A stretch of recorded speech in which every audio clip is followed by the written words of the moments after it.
Arhanđelu Gavrilu uznosimo hvalu u pesmama, priređujući mu praznični sabor po 2 puta godišnje.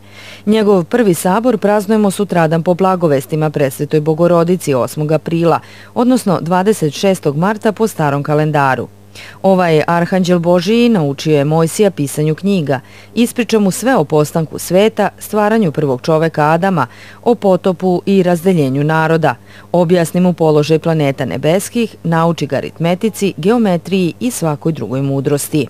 On proroku Danilu protumači viđenja o carstvima i carevima koji su imali kasnije nastati, obavesti ga o vremenu oslobođenja ljudi Božijih iz vavilonskog ropstva i o vremenu prvog dolaska Hrista u svet, ovaploćenog od prečiste Deve Marije. On se javi pravednoj i svetoj Ani i reče joj da će zatrudneti i roditi preblagoslovenu kćer koja će se zvati Marija. On se javio i svetom svešteniku Zahariji, stojeći sa desne strane Kadionog oltara i blagovestio mu da će njegova žena Jelisaveta roditi svetog Jovana preteču Gospodnjeg. Ovaj prvak Božiji, poslat od Boga u Nazaret da javi prečistoj Devi Mariji, obručenoj za pravednog Josifa o njenom začeću Sina Božijeg, dejstvom Svetog Duha u njoj. On isti javi se Josif u snu, uverivši ga u devstvenost Svete Deve Marije. A kada se Gospod rodi u Vitlejemu, ovaj anđeo Gospodnji javi se pastirima koji su čuvali noćnu stražu kod stada svog i reče im: javljam vam veliku radost, danas nam se rodio Spasitelj. Smatra se da je ovaj anđeo javio sa neba Hristu pred njegovo dobrovoljno stradanje, krepeći ga dok se podvizavao u usrdnoj molitvi. Ovaj anđeo Gospodnje javio se mironosicama, sedeći na kamenu groba i objavljujući im Hristovo vaskrsenje iz groba. On koji je bio blagovesnik začeća i rođenja Gospodnjeg, pokazuje se blagovesnikom i vaskrsenja njegova. Sećajući se ovih javljanja njegovih u Starom i Novom Zavetu